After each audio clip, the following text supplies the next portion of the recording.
ډیرو محترم مسلمانانو نن د قبولیت د هر څه دپاره د قبولیت لاره راته ښیمه.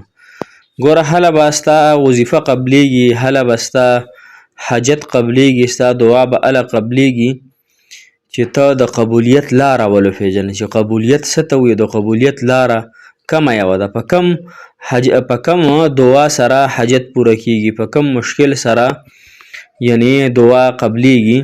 نو هغه مشکلات چې تاسو یې لرئ، هغه پریشانۍ چې تاسو لرئ او هغه دعاګانې چې موږ نن دعا کوو زموږ دعا نه قبلیږي، موږ دعاګانې غواړو زموږ دعا نه قبلیږي. ولې نه قبلیږي؟ وجه څه ده محترمو؟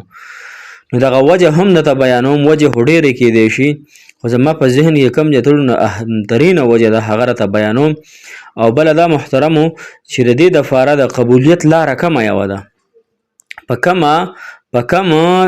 کومه لاره به الله تعالی زموږ ته قبولیت راکوي، په کومه لاره به زموږ دعا الله تعالی قبلوي. لارې خو ډېرې زیاتې دي.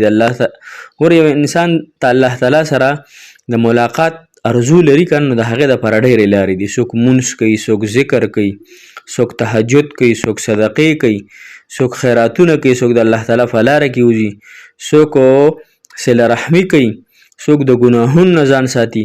نو قسمه قسم اپشنونه دي، قسمه قسم لارې دي چې الله تعالی ته انسان رسېدلی شي. هی شو که نه؟ خو اوس دا خبره چې دعا زموږ ولې نه قبلیږي، او د هغې مین وجه راته ښیم او د هغې مین وظیفه راته ښیمه چې کوم انسان 50 کرته دا وظیفه کوي نو انشاءالله د هغه هره دعا به الله تعالی قبلي، بلکې هغه به مستجاب الدعوات شي.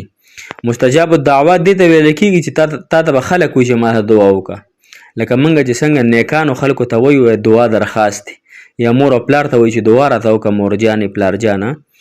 نو هغه د قبولیت راز هغوی ته الله تعالی د قبولیت راز ښودلی وي.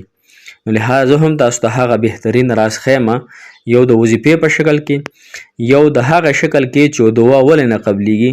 دا دواړه را سره انشاءالله تاسو واورئ، تاسو مطمئنه شئ چې واقعي د دې وجې نه زموږ دعا نه قبلیږي، او په دې وجه باندې انشاءالله په دې وظیفه باندې الله تعالی زموږ دعاګانې قبلوي.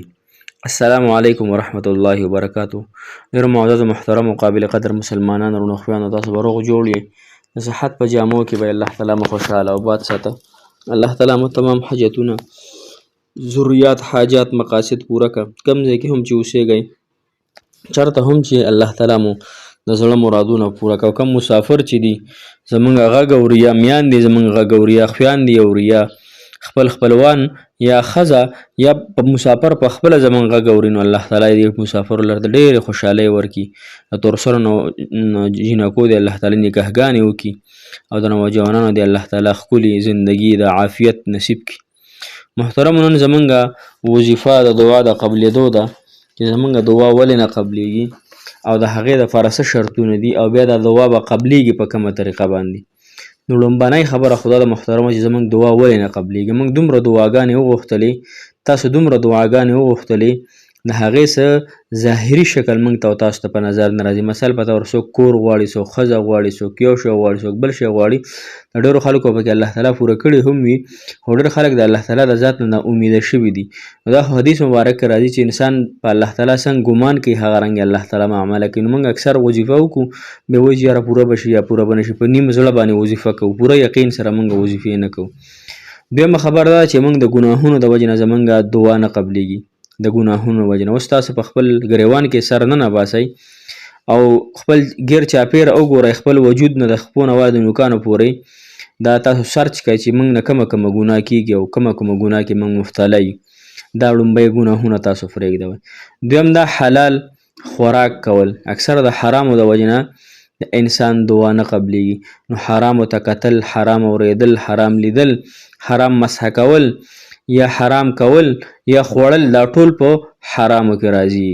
لہذا نن سبا موږ ګانې ښه ډېرې وړو چې دا حرام دي، نن سبا موږ غیبت ډېر زیات کوو چې دا حرام دي، موږ دروغ ډېر زیات وایو چې دا حرام دي، او دروغو له نوم د ګف ورکړی دی یا د ټوکو ورکړی دی. ښه دروغ وي بیا وایي د هغې ما خو ګپ لګو، د هغې ټوکې مې درسره کولې. قسمونه موږ 102 خورو په دروغه باندې. بل مسلمان ته موږ مړه کمه ګناه راته یاده کړم، الله دې معافي وکړي او ټوله ګناه زما ده.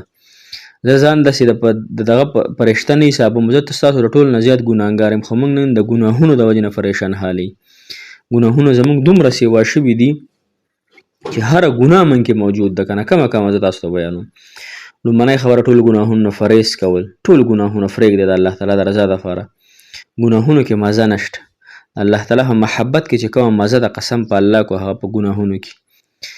کومه لذت چې کم سړی د خپل بیبي سره میلاو شي دغه لذت 2-3 منټه مزه وي، دغه کې دومره مزه نشته څومره مزه چې په سجده کې ده، څومره مزه چې په رکوع کې ده، څومره مزه چې د الله تعالی په ذکر کې ده.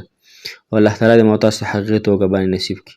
اوس هغه وظیفه راته ښیم محترمو چې کوم مستجاب دعوات په ته جوړېږي، یعنی الله تعالی به تا مستجاب الدعوات کی، ستا هره دعا به الله تعالی قبلوي، خو په شرط د دې چې ته خو به اول ګناهونه پرېږدې، ګناهونه به مکمل پرېږدې. یو ګناه به هم انشاءالله دا ووایه چې یو ګناه به هم نه کومه. د هغې نه پس به انشاءالله ته دا وظیفه کوي. د دې وظیفې سره به الله جل شانه ستا حاجتونه هم پوره کړي، ستا مشکلات به هم الله تعالی آسان کړي، او په الله تعالی به دې په رزق کې هم برکت راولي، په مال کې به دې هم الله تعالی برکت راولي. انشاءالله هر اعتبار سره به دې الله تعالی دا دعاګانې قبلوي. یو چې ته دعا غواړې نو د هغې نه مخکې وروسته درود شریف وایه 11 کرته. بل دعا چې غواړې په عاجزۍ سره غواړه، د الله تعالی صفات بیانوه، او بیا دا درود شریف ته ورځ کې 15 کرته وایه. د هر مونځ نه پسې 15 فیرې وایه. اللهم صل علی، په سکرین تاسو ته ښکاري، اللهم صل علی محمد، اللهم صل علی محمد عبدک ورسولک وصل علی المؤمنین والمؤمنات والمسلمین والمسلمات.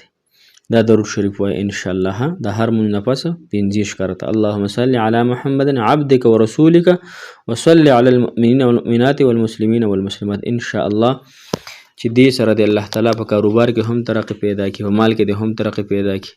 خو ګوره مین خبره ګناهونه پرېښودل دي. خو تاسو دا وظیفه هم کوئ بېشکه کوئ، او ګناهونه نه پرېږدئ، نو ګوره بیا به دغه ترتیب وي چې زمونږ دنیا مخکې مونږ ورپسې حاجتونه هم نه پوره کېږي، مشکلات به